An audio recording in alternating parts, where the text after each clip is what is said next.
College and the Pratt Institute, and she teaches fiction writing at Baruch College.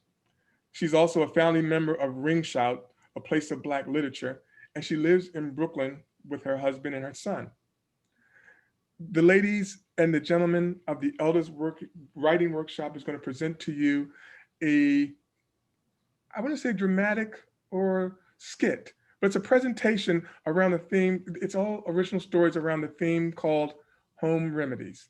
So please enjoy Home Remedies by the Elders Writing Workshop of the Center for Black Literature. Thank you.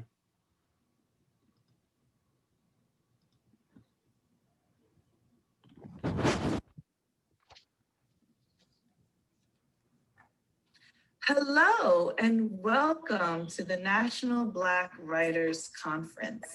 My name is Nefertari Yulin, and I'm happy to invite you to the Dr. Edith Rock Memoir Writing Workshop reading. We meet at Siloam Presbyterian Church. So if you are a senior citizen and you're interested in telling your story, then please think about joining us. We would love to have you. But we're not here to talk about what we do. We're here to show you what we've done. We have a script, and we're going to do a staged reading of our script. It's called Home Remedies. We wrote this script right before the coronavirus lockdown. And as the virus was spreading around the world, we were thinking about our own families, our own mothers and grandmothers and great-grandmothers, and the ways that we Black people all around the diaspora have healed ourselves through time. So we're happy to share this working script with you. I hope you enjoy it, and I'm going to set the scene for you right now. This is the setting, a Brooklyn backyard barbecue where a group of wise elders is sitting and discussing current events. You know, this is a favorite beer of mine, but it's hard to drink these days, huh? Why? Why? Because of the coronavirus. Maybe it came from the beer. Or maybe you can drink the beer to cure it. Well, you can't use a pill, that's for sure. That's right. All those bacteria and viruses have evolved to be stronger than any pill the doctor can give you. Well, you have to take something to get better when you're sick. Maybe we need to go back to the bush. What bush? This bush. Whose bush? Any bush.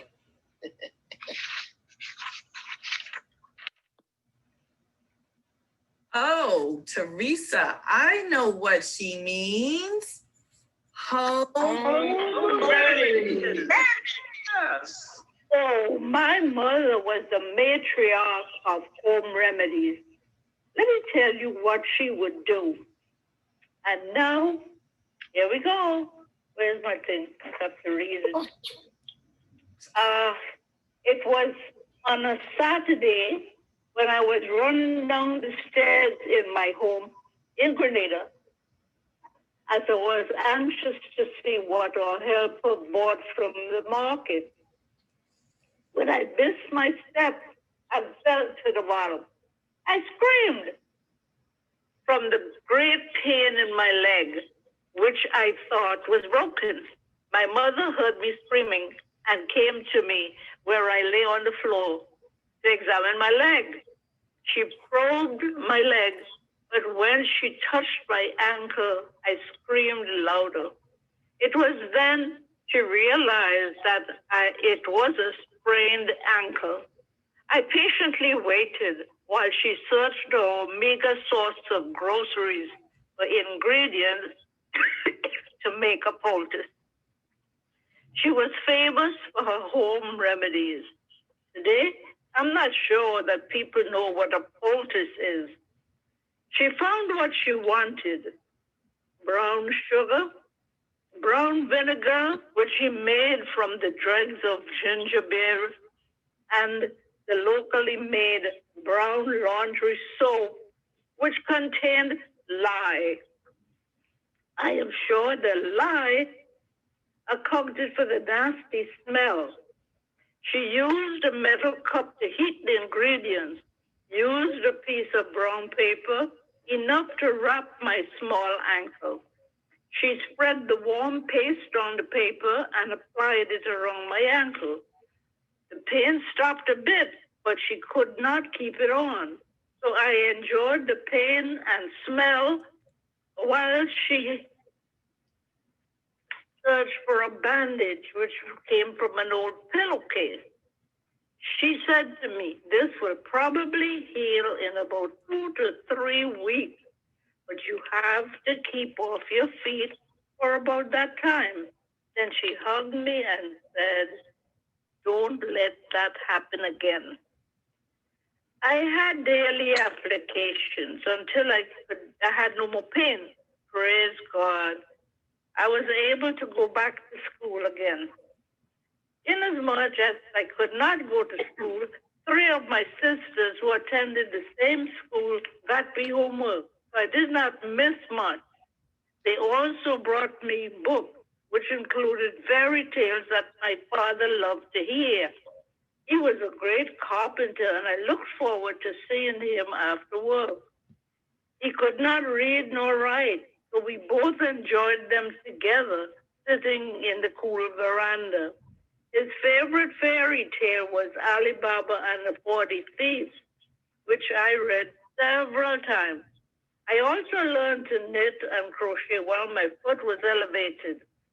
I enjoyed that time with my father. One of my mother's famous home remedies was healing for a boil. She would pick a pepper leaf from the pepper tree in the garden, eat it, soften it, spread some lard or soft candle on it, and apply it on the boil. In a day or two, pus will ooze out, but the healing process will begin. I suppose my mother made a batch of that concoction to keep for future use. If she were here today, I would have encouraged her to patent this smelly home remedy that healed my ankle injury. I healed very fast, and the pain disappeared altogether. Thanks again, Ma. Oh, wow. I had a home remedy for my foot too, but I was in Jamaica and it was white rum. It seems like it was just yesterday that my friend Pearl and I took a fun trip to the Caribbean. In reality, it was during the 1960s. We went to Puerto Rico, Haiti, and Jamaica. While we were in Haiti, I slipped and fell down some marble steps outside of the hotel where we were staying. I skinned my knees and twisted my ankle. The hotel helped me get up. I put ice on the cut, and I walked around and thought I was okay. Later on that same day, we took a flight from Haiti to Jamaica. During the flight, my leg and my ankle started to ache. When we finally landed in Kingston, I was in severe pain. I could hardly walk. Pearl and I took a taxi to our hotel. And once we got there, we met Patrick, a Jamaican cousin of my friend Gertie who lived in the States. Patrick took one look at my leg and ankle, and then he said, "What happened to you, Mon?" I responded, "I fell down some stairs in Haiti." Patrick shook his head and he laughed. Then he said, I know exactly what to do to help you. Then he got a big container of ice water and added a mysterious white liquid to it. He told me to put my foot in it and to soak it on and off throughout the night. I followed his instructions. When I awoke the next day, I put weight on my foot. Miraculously, the pain was all gone. I was thoroughly amazed. I felt like my old self. Later on that day, Patrick came over to check on me. After I thanked him for helping me, I asked him, what was that liquid that you gave me last night? He laughed and said, it was white 151 overproof rum. Here in Jamaica, we use this rum for medicinal purposes. We rub it on our limbs when they hurt. We rub it on our chest for cold, and we drink it whenever we want to. I thank Patrick for his kindness. Then I went on to enjoy my stay in Kingston. I related my story to my friends and family when I got back home. They all had a good laugh. And here's the rum. Okay. Well, my mother came from Jamaica, but she raised us here in Brooklyn. During the 1940s, when a horse-drawn vegetable wagon was slowly moving down the block, or the Iceman was yelling his arrival, we would soon be faced with our D-Day, the day after Labor Day, which was always the first Monday in September. Our D-Day was time to get a complete washout of all those summer goodies. 5-cent ices, all kinds of 10-cent drinks, 10-cent burgers, 10-cent franks, penny Tootsie Rolls, and lots of picnic food. We were to face the grim reality of just 7 more days, 7 very short days before the start of school, exactly 1 week after Labor Day. Now, D-Day involved a few situations, one of which was to reluctantly welcome Mr. Castor Oil's annual visit to our household. However, those tiny, beady, chalky white pills that didn't have any odor or taste were for the 2 girls, my sister and me. Those pills were the absolute backup replacement for that oily, slow-moving, thick golden yellow liquid that in the past caused much gagging, wrenching of the shoulders, and lips tightly shut.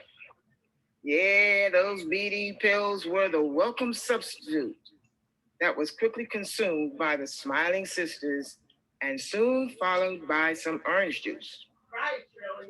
Well, now it was those macho boys' turn, the 3 brothers, 2 of whom were younger than me, who were readying themselves. Oh, no. They were having no part of those little sissy white pills. Only the real, no-joke McCoy for them. That thick, yellow, slow-moving stuff, also known as Mr. Castor Oil, was a small, clear glass bottle. That was for the men. They soon lined up, chests poked out, stomachs ready for that filled tablespoon to go down the hatch. First the oldest brother, then the middle boy, and lastly, the youngest. All of this was soon followed by a glass of orange juice, which quickly killed that really awful taste and unpleasant odor. It took years for me and my brain to stop associating that castor oil with orange juice, no matter where the juice was being served, whether it was for breakfast, out with friends, or in school. Everywhere, I could almost smell castor oil each time I sipped orange juice. Now, The day after Labor Day was the time everyone stayed home. This was to allow for the complete emptying of the most delightful, recently consumed past summer goodies. Oh, sweet drinks, ice cream, Tootsie Rolls, picnics, Franks. Oh, all gone. That's it. Now, when you say all gone, do you mean what I think you mean? Oh, yes, I mean exactly what you think I mean. Oh my goodness, that's crazy. Woo. Okay, Miss Glenda, what about you? Weren't you raised here in New York also? Yes, my mother raised us up in the Bronx. So we didn't have anything from a Bush or a father named John. But let me tell you what she would do. And if truth be told, neither of my parents went in much for home remedies. My mother started out as a New York telephone operator when she first married in 1951. Over the past 3 years, she attended the Montefiore School of Nursing while working a full-time job, eventually earning her practical nursing degree in 1954. Mom always considered nursing to be a consolation prize, a dream half deferred. As a child, whenever an adult asked what she wanted to be when she grew up, she would stand tall and without hesitation proudly state, "I want to be a doctor." Despite her high academic achievement, the New York City school system insisted that the general track, rather than the academic track, was the more practical pathway for a little colored girl in the Bronx. By the time my sister and I arrived on the scene, she was a sophisticated LPN, fully engaged in the world of medical, surgical, nursing procedures, and patient care. An ever increasing array of new pharmaceuticals were being touted as the best and only medicine that modern folks need consider. Home remedies were relegated to the unsophisticated or uneducated populations. Soon, she stopped telling us stories of my great-grandfather curing her mumps with white bread tied to her cheeks with a scarf, or having her feet held carefully over a fire pit after she stepped on a rusty nail. The gel from aloe plants cured those nasty burns. Those home remedy stories lay pressed into the creases of the crumpled memories she had made while growing up in North Carolina. They faded with time like so many dandelions blown in the summer winds. As a child, I can remember thick white elixirs dispensed from amber-colored bottles with white printed labels from the local pharmacy. I actually look forward, though, to mild colds with the gleeful anticipation of being rubbed down with thick vapor rubs with this soothing menthol. Wireless color. What a treat to have mother's unrushed massage of my chest with the cooling Vicks just before she wrapped me in soft, warm, woolen blankets like a caterpillar in a cocoon. Maybe she rode a seesaw between the pharmaceutical drugs and the pull of those down south home remedies, because something prompted my mother to use one elixir that seemed to be a hybrid. Touted in its ads as the taste that people love to hate, it was not a prescription medicine at all, but a commercially packaged home remedy that seemed to satisfy both her professional side and the nagging pull of the homegrown memories. When one of us 3 kids came down with a cold or congestion, we would pray to all the saints to keep it within the safe confines of the Vicks mentholated vapor rub with its soothing blue label. But if we saw her reach for the dreaded dark brown bottle from the medicine cabinet, we knew our prayers were of no avail. The box was instantly recognizable.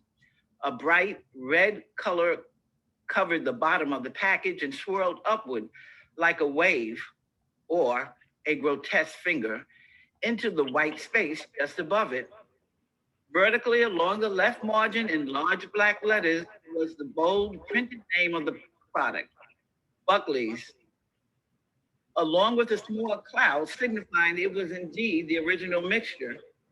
It promised fast relief of cough, congestion, sneezing, runny nose, and all mild bronchial irritation. This mixture was the polar opposite of the beloved methylated Vicks and was thoroughly hated. Mother poured a thick, semi-viscous syrup into the teaspoon. At first, it looked like a washed out butterscotch candy, and my mind would anticipate that sweetness. But on closer examination, it resembled the yellowed waters of the muddy Mississippi. I touched it once and was disgusted by the slimy, slippery stuff rolling between my thumb and forefinger. Eyes would water profusely if they weren't shut tight. So with shuttered eyes and pinched nose, I let the sleazy, slimy, slippery remedy. Also, stylish color. At first, I thought I had dodged a bullet as I began to swallow this noxious remedy. Then it happened, an explosion of sickening warmth, starting in the back of my mouth and cascading down my throat, expanding into my entire chest. 2 tablespoons was required dosage, and I bargained with God to just take me now before I had to take any more of this stuff. Buckley's did the trick though, and in no time at all, the congestion had disappeared. But oh, the cost. Mother went on with her studies and became a registered nurse some years later, participating in the ever-increasing technologically advanced care measures in the hospitals. There's a new drug for any ailment or condition, often incorporating the active ingredients from those down south remedies of old, but with so many more potential side effects.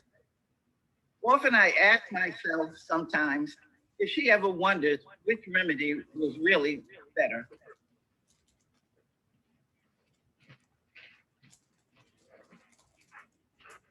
Diane, can you please unmute yourself? Glenda, I think my family was more like yours. We didn't have that many home remedies. I actually don't remember, maybe only a couple. My grandmother would do something that, well, I didn't think any other doctor would do. When I was a little child, I thought my little Jamaican grandma was a surgeon who did operations at home. Although she was little, she was very big in the community of Harlem.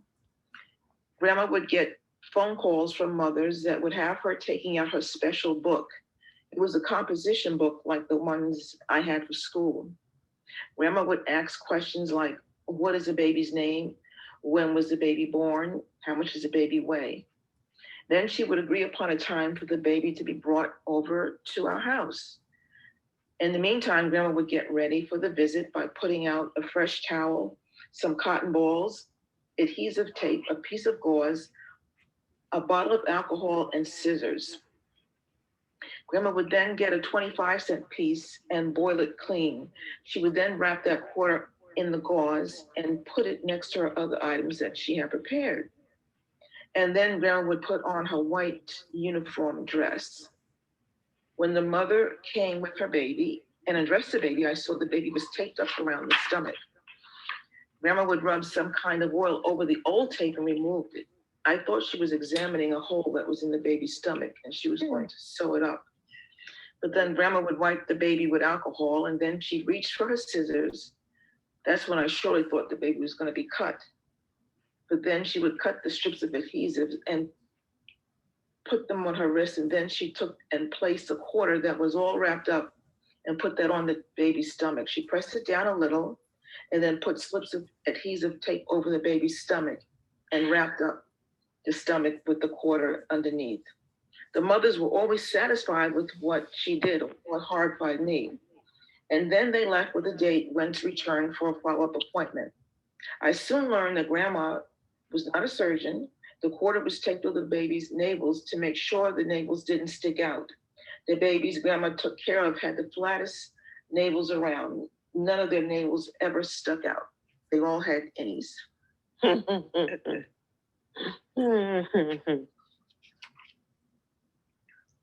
Well, Miss Ernie, what were the home remedies like for you when you were growing up? Oh, honey, the stuff my mother gave us came from a bottle labeled with a skull and crossbones. No. Growing up in a family of 5 children in Arkansas afforded lots of opportunities to be treated with home remedies.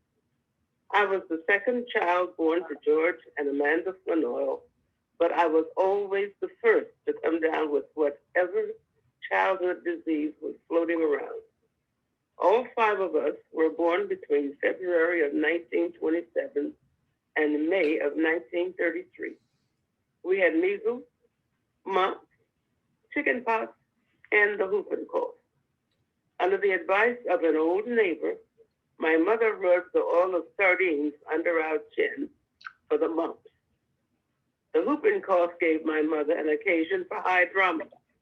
She would go into the kitchen and get a can with crossbones and a skeleton head and carefully remove the cap. The odious smelling vapors would fill the room. She would pour the liquid over white sugar in a pan. She would rake red hot coals into the pan and set the mixture on top of the heater. Very soon, the pan would be ablaze and she would let it burn out. Next would be the cooling process. After the mixture had cooled, she would place a towel over it, and with a hammer, she would carefully break the resulting concoction into pieces. Each of us would be given several small pieces to put in our mouth, one at a time, and allow it to slowly dissolve like magic. The croupy coughing would stop, and we would go to bed for the night.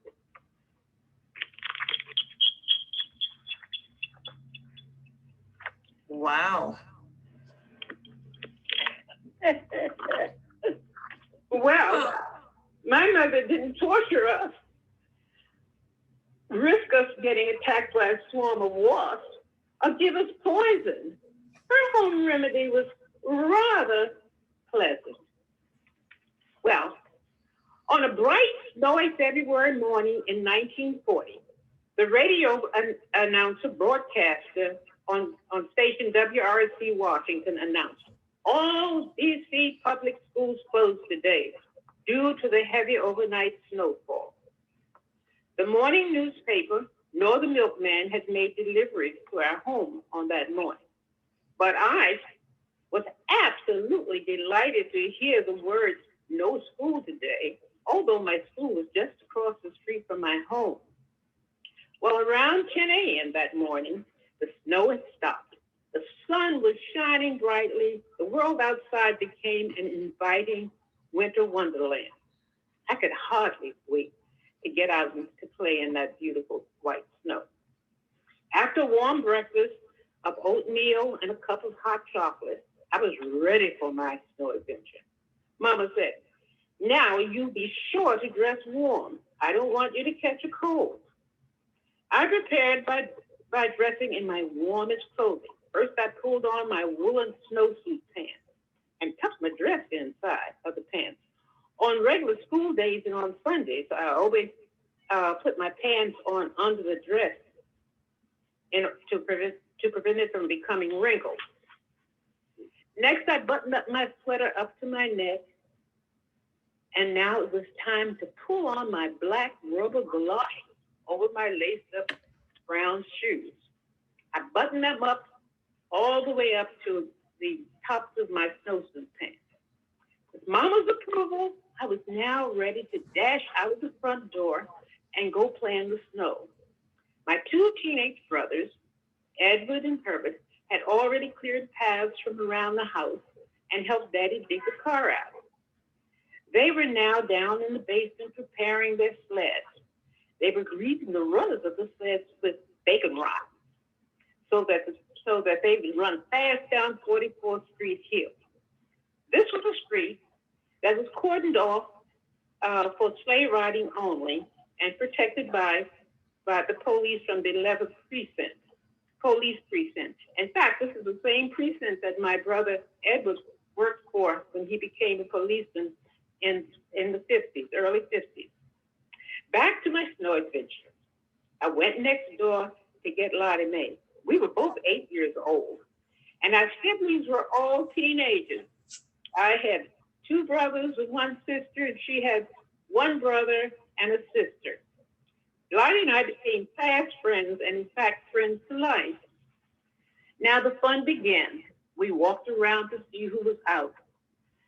We had a few snowball battles with Gladys and Theodore. Put breadcrumbs out for the birds.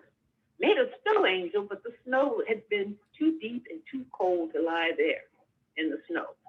We made the great decision to build a snowman. After being out in the cold for a little while, the front door opened and Mama called out, "Sylvia, don't you think that it's time to come in?" I replied with a cough, "Not yet, Mama. Lottie and I haven't finished building our snowman." He was really taller than both of us. Mama said, "Now listen to that cough." But Mama, all we have to do is find twigs for the arms. Mama said now in a very firm voice. "Now you get into this house right now. Listen to that cough. We have to work on that cough before you come down with the cold." I removed all of my clothing. I came into the back hallway. I removed all of my damp clothing and hung them up. Then I pushed open the swing door to the kitchen. It was warm and cozy in there. Mama had a large pot of soup bubbling on the back of the gas range. The tea kettle was rumbling with steam escaping from the spout.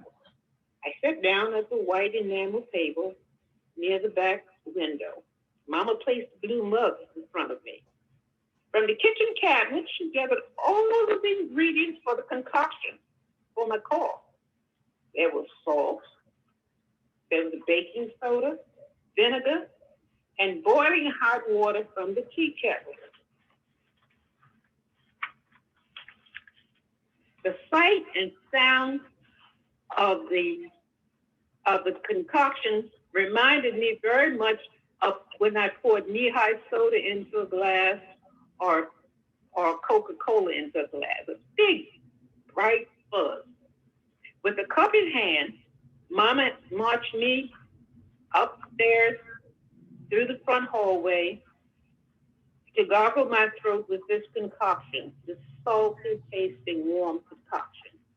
At bedtime, I had to gargle again, but this time Mama made a drink for me, also with ingredients from the kitchen. This time the drink was made from a fat yellow lemon, a spoonful of gooey amber honey, and hot water again from that tea kettle. We did this each night until the cough was gone. This lasted about 3 days. But later on, in the afternoon of that same snowy day, Lottie Mae waved to me as I watched her and my 3 siblings and her 2 siblings walk toward 44th Street Hill, pulling her on the American flag. I coughed, turned my face from the window, and as I stood there alone, the tears streaming down my cheeks.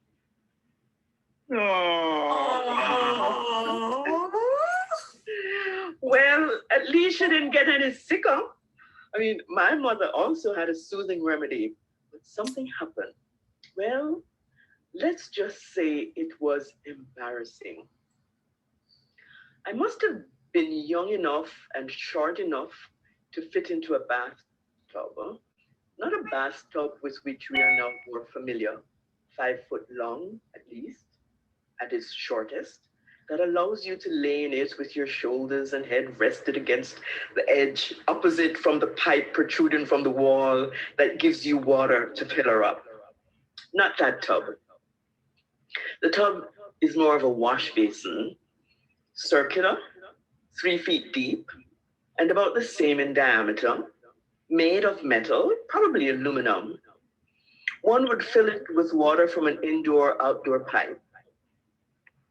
A tub one would use to wash clothes before the invention of washing machines. The tub where you would use the husk of a corn to give an extra scrub to a stubborn stain on clothing and provide the swishing agitation with your hands to clean clothes. It is in this tub on the veranda I saw my mother place green pinnate-leaved branches from the tree in our front yard.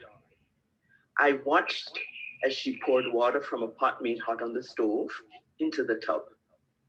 She stuck her elbow in the water intermittently. At the last testing, she took off my clothes and sat me in the tub of brownish green water, sapping my back and chest with a washcloth soaked in the tub's content. I recall thinking, this thing smells like fresh green bush. As my mother was caring for the health of her second child and her first daughter, I could see and hear him coming across the front yard. My view from the tub through the wooden lattice work that enclosed the veranda provided mother and daughter privacy for this bath. It's the middle of the day. Why isn't he at work? Flashed through my mind as he moved closer to the house, calling my mother's name. He was striding across the barren ground, a hardened dirt made so by foot traffic, the absence of grass, a Kingston sun, and the long absence of rain. That was our front yard. I thought he was taking a shortcut to his home next door. Had he veered to his right, he would have been homeward bound. But no, he kept coming towards the veranda, the front entrance to our home. When he passed the huge tree that provided shade from the sun, I knew my home was his destination. That tree, about maybe 20 feet high, branches spreading maybe 12 feet wide, and the circumference of the trunk of the tree about maybe 10 feet, that tree gave us fruits. Nestled in a brown 4-inch elongated fragile pod, the fruit gave us a sweet, tart taste of nature as we sucked the flesh from the seeds after cracking the pod with its slight pressure from our fingers.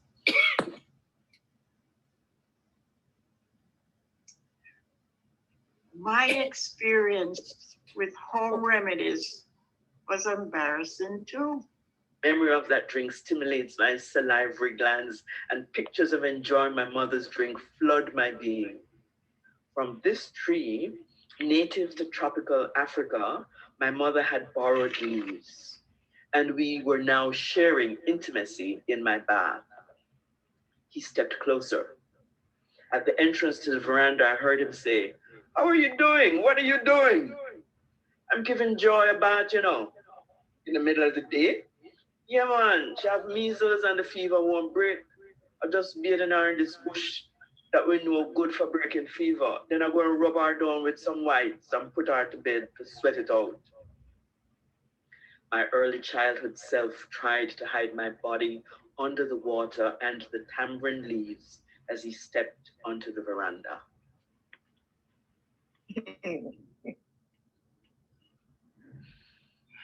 Wow.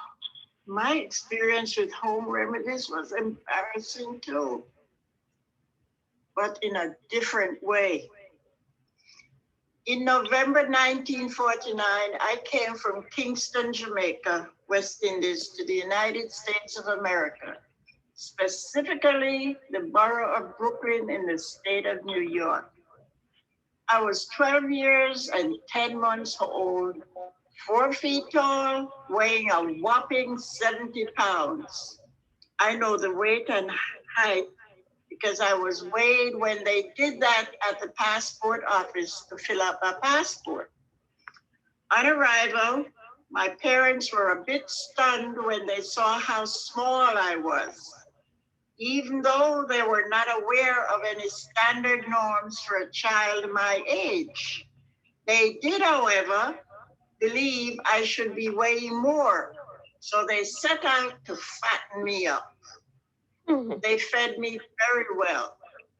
In addition to my 3 meals daily, I was allowed to eat all that I could get in my hands, bread, cakes, cookies, and fruits, mainly apples.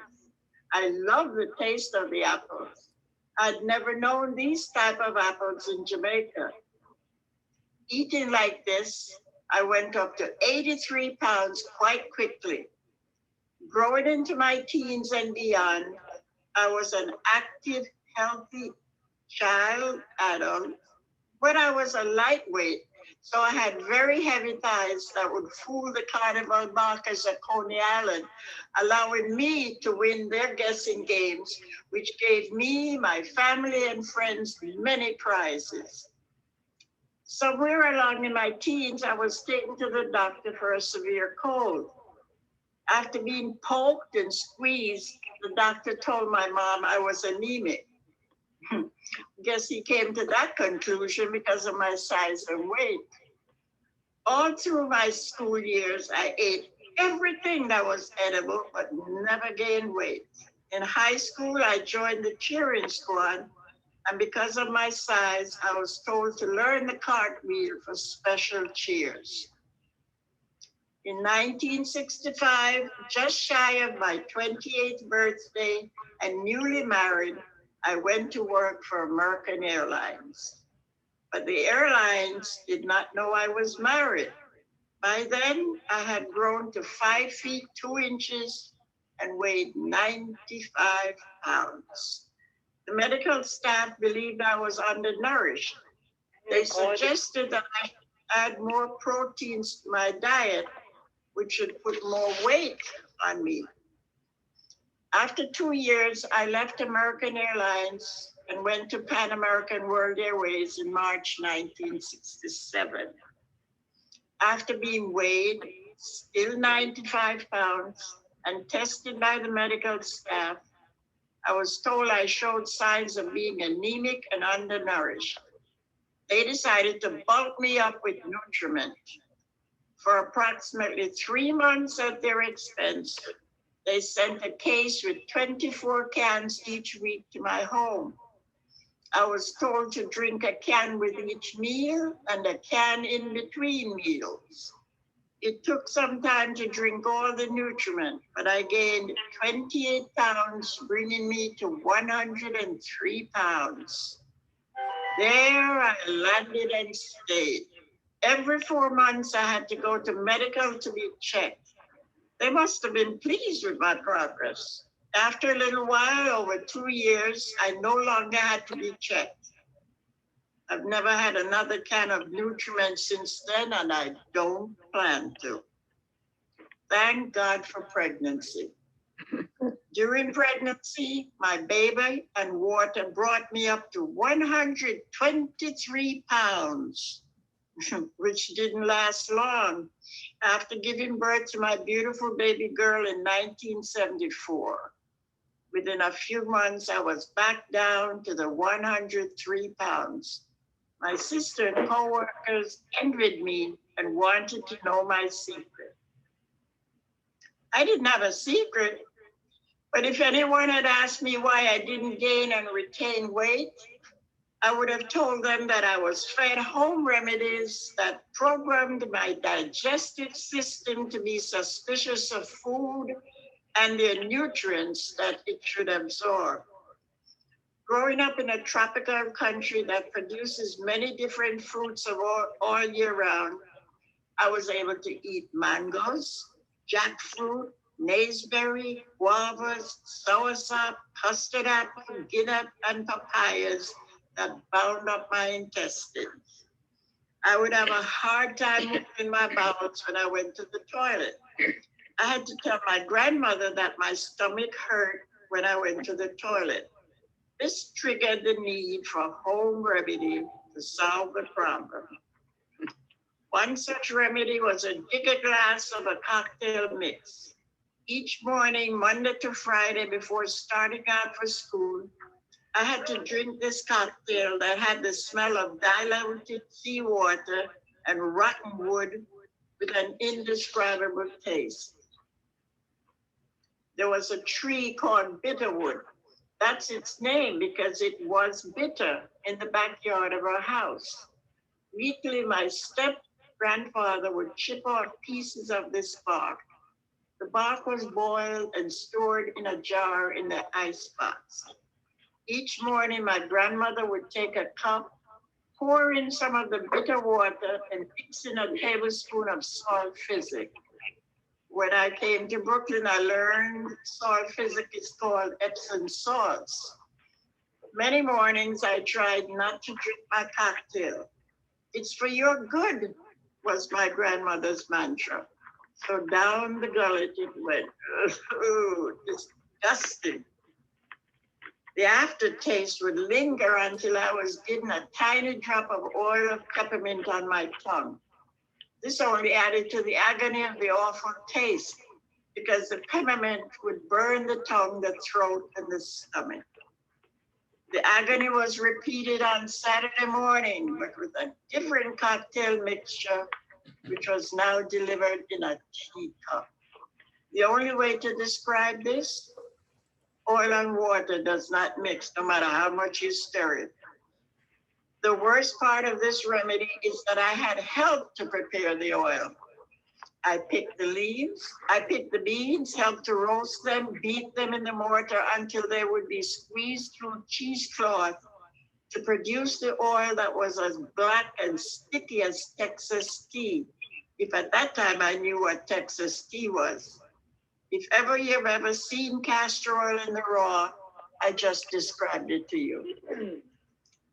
Every Saturday morning, in a cup of hot tea that was brewed from many different medicinal bushes, my grandmother mixed a tablespoon of raw castor oil that I had to drink. I could never drink it fast enough before the oil rose to the top, and boy, it tasted worse than the Monday to Friday cocktail. I also had to lick the oil off the top of my lip. Not even the oil of peppermint could help cut the bad taste. This remedy was supposed to also ward off colds. That's what Grandpa said. The frequent visits to the toilet were embarrassing. I was laughed at school. I told my grandmother. She gave me a slice of hard dough bread to eat to hold my stomach, she said. My stomach, realizing this routine would be the norm, accepted the bread as a sometimes stopper. These remedies did not allow any food to set up housekeeping in my intestines, to nourish my bones for me to develop and grow.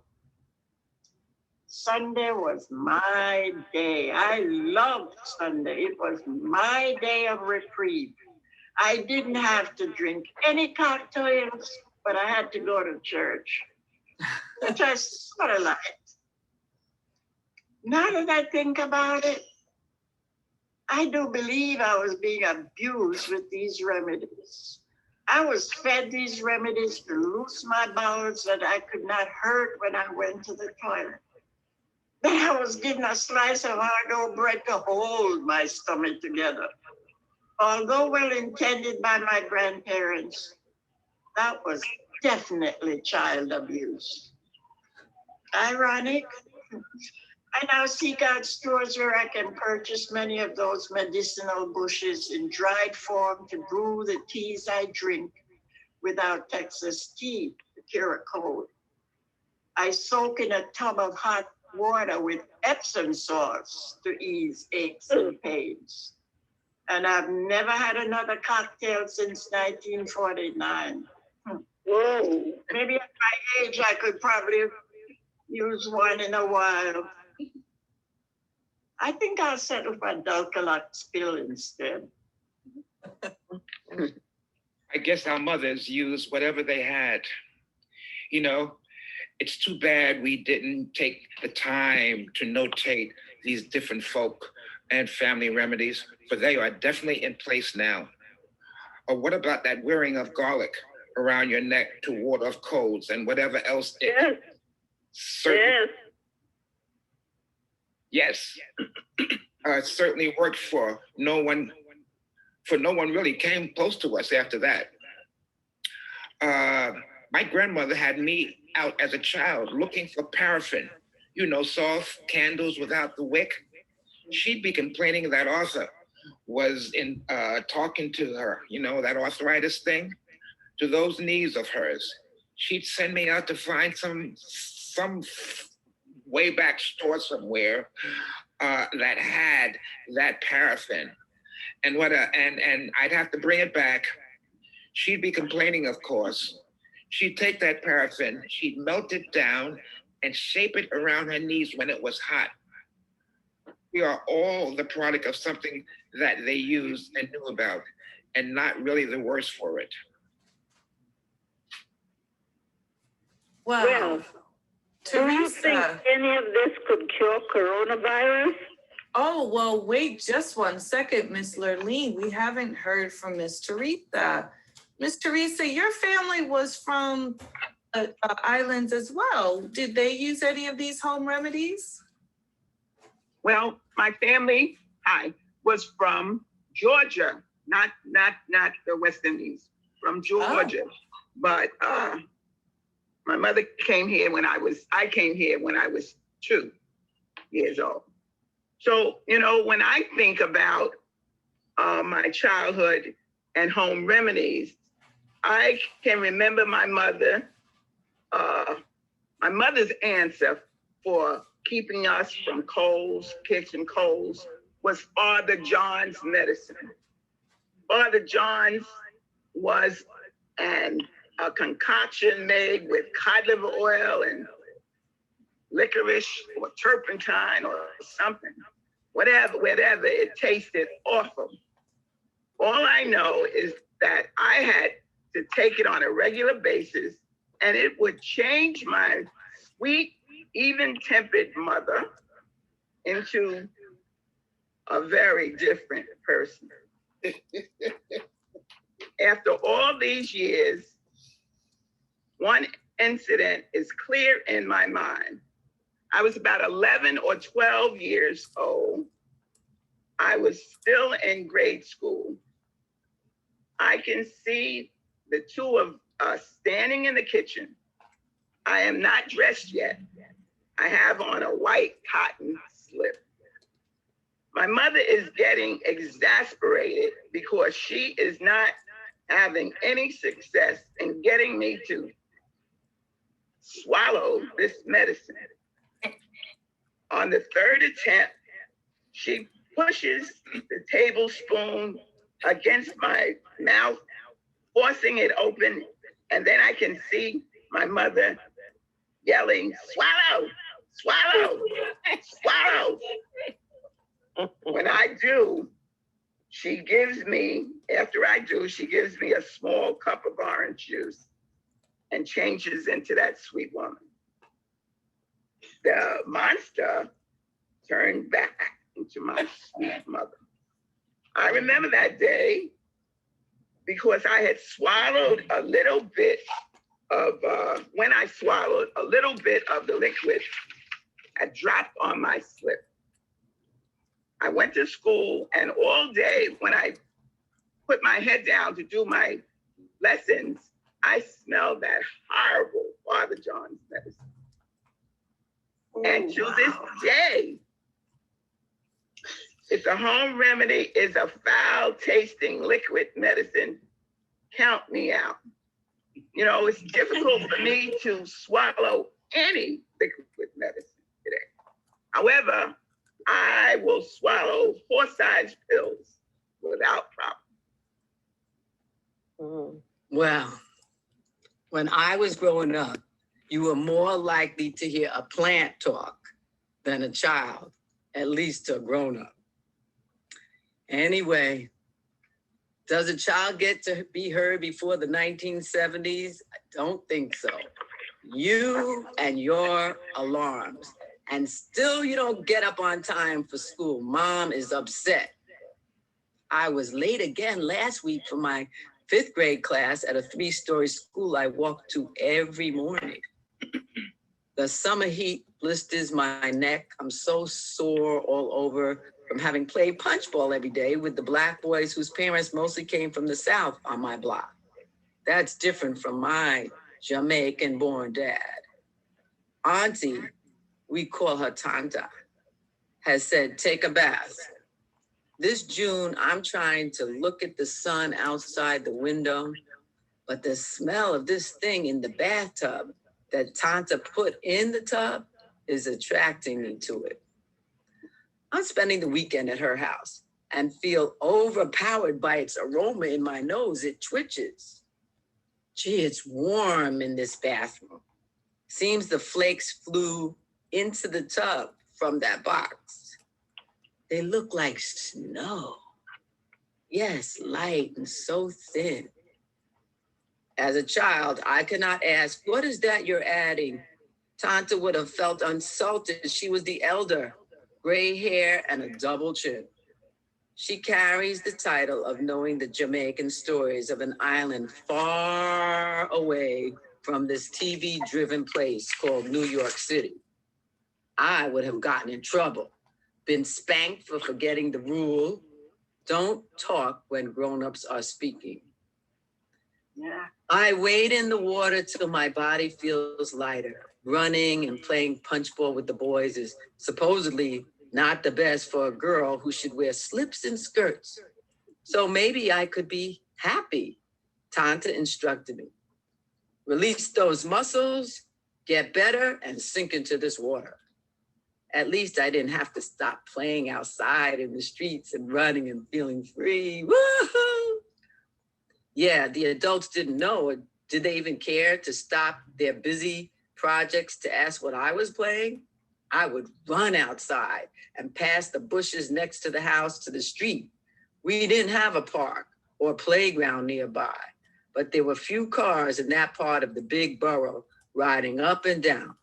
In fact, we used to yell into the driver's windows, Play Street, cops at the corner, meaning the next time that man, yes, it was mostly men driving because women still would yet to be encouraged to take on that skill as our women's rights also.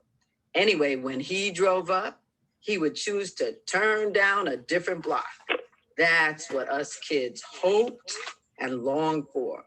A space without cars, a play area with trees on the sidewalks, giving us plenty of oxygen.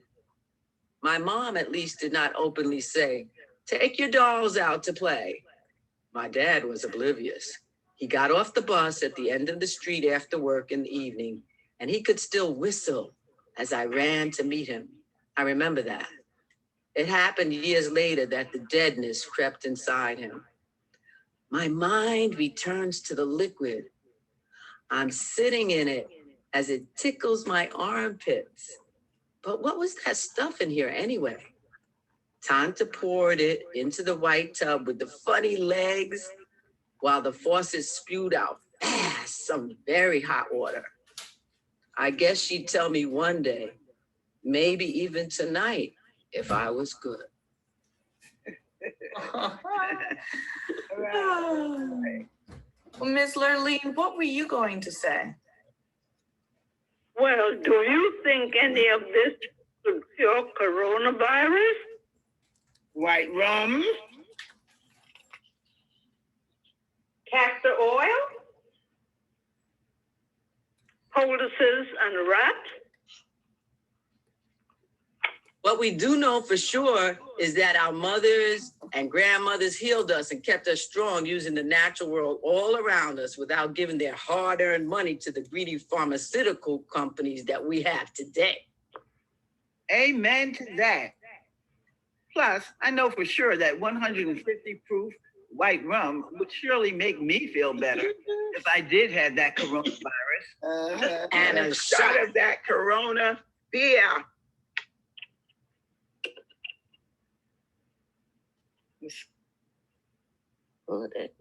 Well, for Red Stripe is my favorite. All right. Yeah. Yes. Thank you so much, ladies and gentlemen, for that wonderful reading.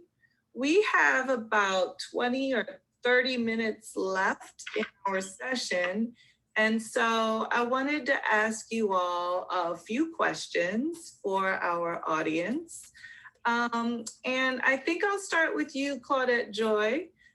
because Red Stripe is actually your favorite. Can you describe for us, this script was really fun, and we were writing it in the beginning of the coronavirus outbreak in New York, but things happened so fast. And the next thing you know, we closed down for, 3 whole months and, just started to reemerge in the summer. So Miss Claudette, can you tell us, what was it like for you when the city was closing down? How were you feeling and how did you cope? Well, the last time that we met, the Elder Writers Group, that was in March, I think, and we had an author from Jamaica who was visiting with us. Actually took him to a local Bed-Stuy cafe, and we had a little brunch afterwards. And then everything stopped. I felt distanced from my colleagues here. I felt alone sometimes. Although I spoke on the phone with many people. But what caught my attention about me was that I would put on this wig because I had to go out to get grocery. I put on a wig and I put on this big coat and my mask and thought I was barricading myself once I'm outdoors from the virus. And I'd come in and I'd take everything off and leave it at the front door and take a shower and do all the things that they were telling us to do, change my shoes. So there was a moment there of separatedness, from the socializing that is really such a part of my life. But, there are some different ways in which we get to communicate like this, for example.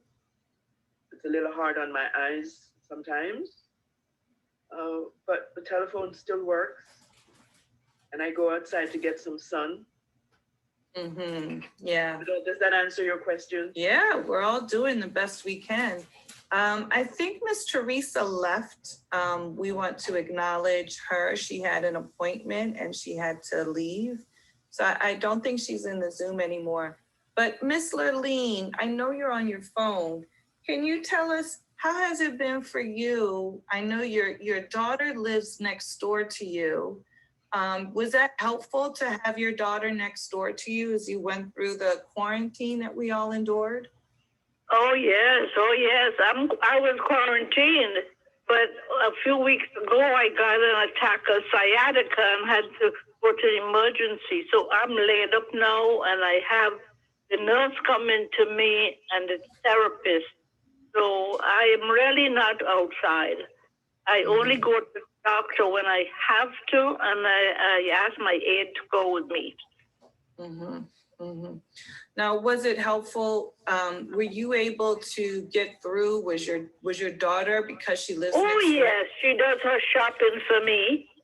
I mean, when she does her shopping, she shops for me. So I'm not in need of anything. No, so I have a lot of food. Yes, so I'm so grateful to her. And then when my son and his wife come here, they bring a lot of things. I have my freezer is full. Yeah. Well, that's good.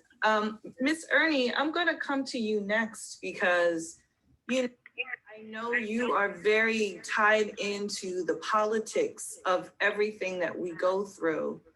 And although we celebrated Saturday when the results of the 2020 presidential election were announced, we certainly have to get back to business. And part of the problem is that the virus is still spreading largely in areas of the country where there are a lot of Trump supporters because, they don't want to wear masks and they don't want to do the basics that, keep us all safe. What are your thoughts about the way this Trump administration has handled the coronavirus pandemic? Not very good. It is obvious that he is unaware of what is happening in America. And if he is aware, then he doesn't care what's happening in America. because it's simple enough to ask people to wear masks, and it's simple enough to observe all the other rules. So right now, I think he's in a stupor because he hasn't been heard from since, I think, Thursday morning, or was it Tuesday morning, 3:30 a.m., except that he's going to file suits to challenge the winner.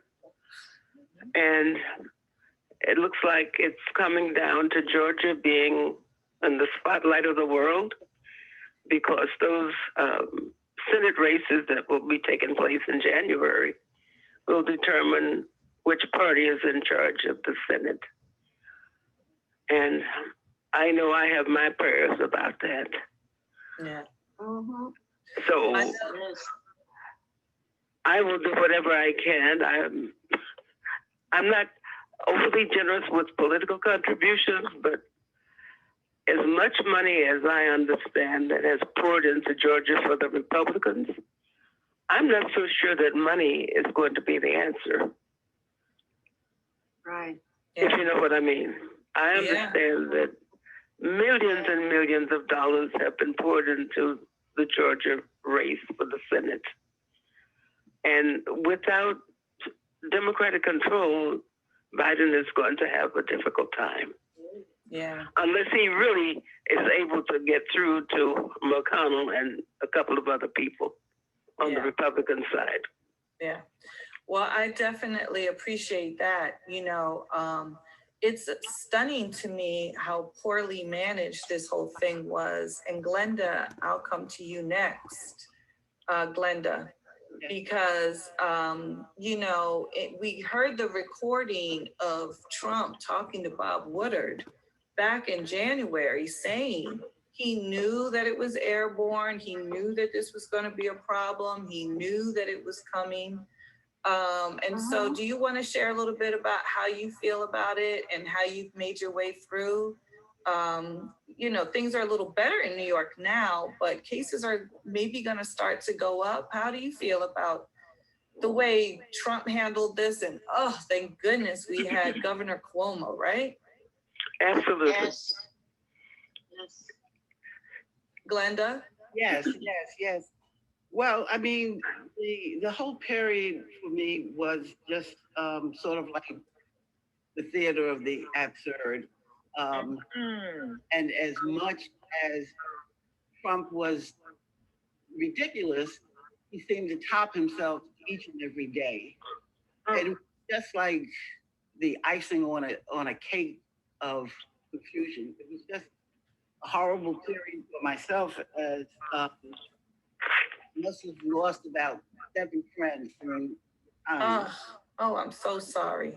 Oh yeah, but it was very odd, very contradictory, because while losing friends sent me into sort of a depth of depression, while I was in that abyss, I also found a connection that, for lack of a better term, was very spiritual, and a new connection to the Creator that saw me through.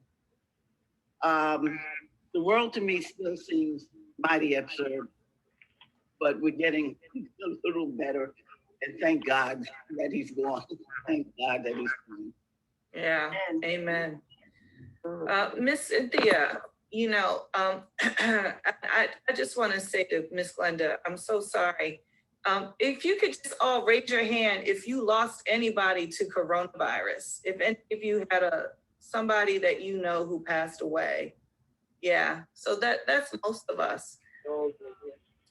It's been devastating to New York for sure. Miss Cynthia, I know that you are in a storytelling community, that you belong to an association of Black storytellers, African-American storytellers. Were you able to connect in those kinds of communities through Zoom? Were you able to connect to some of your friends? Or, was it just kind of you at home alone? How was it for you? Oh, my daughter lives here. Thank God for that. And I did connect with the storytellers on the Zoom once or twice. And we had a person, Joyce Duncan, who left us, not quite sure what the symptoms were, but she was head of the African Folk Heritage Circle in Manhattan. That's an affiliate of the NABS group, National Association of Black Storytellers.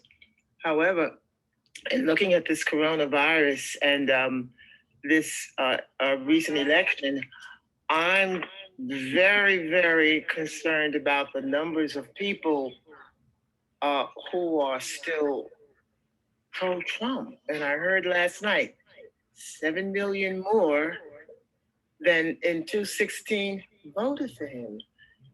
That is not good to hear, because it's almost telling us what's going to happen or what we'll have to deal with in the very near future. In fact, some of us are dealing with it right now. So, especially with the unemployment, you cannot rent an apartment making $15 an hour. So this is about helping us. So, anyway, that's it. Yeah. Well, Miss Sylvia, you have a strong spiritual connection. I know you sing in the church choir, and you're a member of the Siloam Presbyterian Church community. Were you able to, was it helpful for you to be able to Zoom in on Sundays? Have you been able to sing, or have you just been listening to the church service?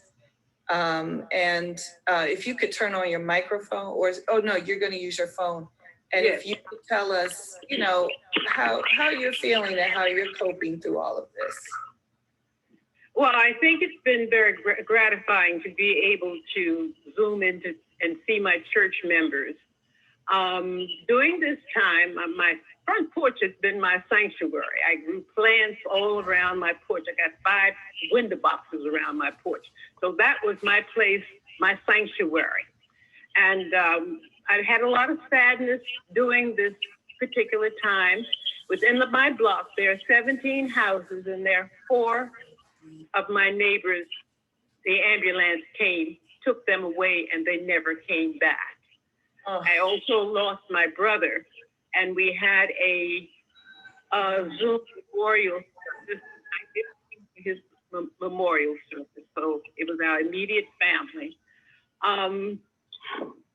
The porch was my sanctuary. Not only did I have sadness, but I had some gladness, because I had my 88th birthday, and I had one of my young friends bring me a birthday party to the front porch, the champagne and the hors d'oeuvres and whatever. And my nephew had prepared something very nice for me for my birthday. But we're still involved with the church. We still have our meetings by way of Zoom. So we've tried to be as normal as possible, but the situation has been very, very difficult. Yeah. Well, I know I asked you about singing because I know art is so important. It sounds like gardening was really the thing that kept you going. And so I want to go to Diane, because you had your gardening and church. And Diane, you are not just a writer, you're also a visual artist. Yeah. So were you able to produce art through this time, or was it harder for you? You know, how, and I know you also have a college-age child. My God. Yeah, so how have you been able to balance everything? I haven't been able to paint. Something about that just sort of stopped. But what I did do was take all of my paintings out and held like exhibits on the front porch, so people have something to look at during this dark time. So that was, you know, I did that with my friend. And matter of fact, I'm going to do it today since it's a nice day. And, you know, I have my mom here who's almost 90. So my concern was to keep her safe. So that was, you know, and still is a concern. And upmost was my son, who this was the graduation year, and to work so hard and then not to have a ceremony like all the other, you know, students of various ages across the country. It was really a blow to him. When March he came home with his things and finished up here. But at the same time, when he got here, he missed his friends, and he horrified me by calling his friends to come and get him and take him back to the campus. And I was like right in the height of it all. And so I was standing on the porch trying to pull my hair out. But they wanted to go back. And so they all went into houses, and I don't know what they did, but it was, they finished up there and held some sort of their own ceremony. And I was down here freaking out because that was against all what you were supposed to be doing. And so I made happy graduation signs and ran around to all his spots in Brooklyn and held them up until everybody signed them. I had a big banner on the house. And the job that he was supposed to get in California, that was, called back because of Corona. So he was a little bit upset about that because they said that they would call him in February. But then he got this fantastic position in Manhattan that he worked and researched really hard and made his connection. So he's working in Manhattan at a better position that he would have had in California. And he actually moved out and he's in his own apartment, which I'm freaking out. And I can't believe that. But, I'm happy. And so I miss him dearly. And everyone, people have said, well, you've done a good job because he graduated, he's on his own and he's living, he said, that's what you want, so I look at that and, I do miss all of my friends and all the activities that I like to do, like go to the library, go to museums, go to the theaters, all that sort of stuff. The writing group, everything ceased. So you get very lonesome sometimes, but I'm working on my podcast so that I pulled it back, but it's going to be coming out again. So I'm doing that. Good.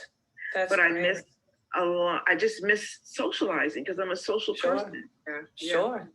Yeah, it's hard for everybody. And, the art is very helpful to get us through. And Lupe, we're actually going a little short on time. Mm-hmm. So if you could just focus in your response to this question, I do want to know, because you're a performance artist and you've done things like with the vagina monologues and other performances and really consume New York City culture, but you also are a culture worker. You give to New York City culture. So what is the culture scene like? What is the off-Broadway scene like? Are you doing your performance pieces on Zoom or, what's the status? If you could let us know that. Okay, and we're running short. Am I the last person? Okay, good. No. Oh, okay. So I'd like to just say that one thing that has to happen for all artists is we have to be alive. And I reluctantly started to see that I was getting so scared in March that I was getting into despair. And I luckily got in touch with a homeopath. And if you don't know what, just look it up on YouTube because she gave me remedies. I wish I had none. I would have held the bottle up. It's $8. It was like a home remedy. And it's called Bryonia, Bryonia. Definitely prevents coronavirus also if you take one pellet a day. But in terms of the artists, so now that we're alive, because I really miss Dr. Joyce, who Cynthia mentioned, who was a fantastic storytelling artist. And she was also a healer, a Reiki healer, and we did that. So what I've been doing is I've been sending healing energy through the distance. You can do that as a healer and making that a part of art for the art of meditation. We've been having many art salons on Zoom. We've been having phone salons on the phone where we read from different pieces and people make comments about that. And then just last weekend, that's why I knew to say about the question and answer, because they had, what was it called? Radical Voices by Us and Our Art and Fourth U Artivist. And they were just on Zoom. I was too. They pre-recorded and I did a dance. You know something? The audience was astounded. I would love to hear one day what our audience says back to us. Thank you. That's nice. Yeah. And we just want to be clear that the way we can take homeopathic remedies, and our theme was home remedies, but we all know that we have to socially distant and wear masks and wash our hands. And there's no medically determined cure or prevention for it except to not get the virus. So we want to, definitely keep our immune system strong and do to keep ourselves, resistant, but we have to wear our masks and wash our hands and be socially distant and really follow the science, because this is not a normal kind of flu or bug. But thank you so much, Lupe. Yeah, the only other thing is Joan, climate justice. That'll help with people not getting other viruses. I believe so too. Yes. We still want to hear from Joan, Shirley, and William, and we're running low on time. So Joan, if you could quickly tell us, how has it been? And are you living with family members, right? Or your close vicinity? Yes. I live with I want to record something for the call for my school, so I can't talk. Okay, so could you call me back in? Okay, Joan, if I know we have to. Yes, I live with. Merlene, go to the other room. I have it. Thank you, Lupe. Thank you. I have, I'm the head of my family. I live with my daughter, who is a teacher and works in an inner city school, who is going in her building every day. And my granddaughter, who is in middle school, 7th grade, and it goes in twice a week. And my son, which I didn't talk about, is stranded in the Philippines. He got caught up when they shut down the borders. So it's hard, but I'm coping, and we do prayer every day. Amen. Amen. So then, Ms. Shirley, if you can give us what you've been going through and how you've gotten through, and then we'll finish up with the only man in our group today, Mr. Bill. Well, for me, I guess Glenda referred to what I have been doing. I've always read my Bible, and I've gotten more deeply into it. And I found that has given me a sort of protective aura around me, that I put on my mask, I put on my glasses, and I'm out. I'm just out maybe 3-4 times a week. I do my shopping, and then we have a reading, which I'm going to invite any one of you ladies, or Bill knows about it. Every Thursday we read. We just finished reading on Zoom through my pastor and church members, and people from Arkansas and Tennessee is on this Zoom. We just finished reading The Cross and the Lynching Tree. I would suggest that to quite a few of you. It is a very deep book, and it deals with the racial strife that we're going through today, but in a spiritual way. And that has, and in addition to a church, and my neighbor, I live in a very large building. We have 324 apartments, and we sometimes congregate in the lobby, but with our mask, safe distance, to hold little confabs. I've known of 5 people in this building that has died from the COVID. I'm still in a euphoric state that we've gotten rid of the orange man. Oh my gosh. We could not take another 4 years. Could not take another 4 years. And I just want to throw in our next reading, which will start again in December, because we use the month of November to read. We're going to be reading Call and Consequences, a womanist reading of the book of Mark, and it's by Raquel St. Clair. It's not so much the spiritual end of it, but it's a woman's point of view of the Bible and things. So that's what has really kept me going. I read a lot, Yeah, well, and it's great that we have Zoom. So with your book club, you can connect the technology. So thank you for those two book recommendations. That's great. Maybe that will help other people. And Bill, you're the last one. We don't have much time left, but I would love to hear your thoughts. You know, Miss Shirley and others have brought up the fact that we came out of coronavirus, the quarantine in New York, and the big thing that got everybody to start to go back outside again were the Black Lives Matter protests.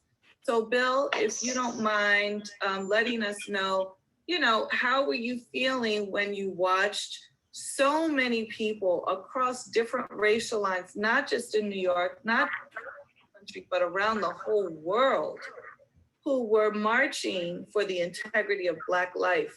How did that make you feel? First, it was let me just say this. I am last but not least, okay? And just in terms of putting me out there, seeing what has occurred in terms of a new awakening about the history of injustice against people of color around the world, and the need for those who are not of color to be as instrumental and also active in changing what is about us. Because yes, we can, those of us who are of color, we can do things, but we know that we're just a small part. In this country, we're 12 to 13% of the population. So it does require an awakening on the other side to join us in getting rid of this historical, systemic racism, which has been oppressive overtly and subtly, that we have grown up with. I've grown up with it. And I remember instances of driving through the country in the 60s when I had to subvert myself and say yes, sir, only for the fact that I could keep moving in terms of moving from one space to another. So I'm glad that something is going on. I don't know if it's enough right now. I pray, because I have a son, I have a daughter, and I want them, and a grandson, I want them to enter into a world which is better than what I've experienced along the way, which is what we all want for our children. So I'd like to see it continue and not just be another fad that we've seen in our lifetime. And some of you ladies who have been hearing about much longer than I pray that everything changes as we move forward in our living. Amen. Amen. I think that is a powerful note for us to conclude. I want to thank everybody who came to the Dr. Edith Rock reading. We are honored to present at the National Black Writers Conference.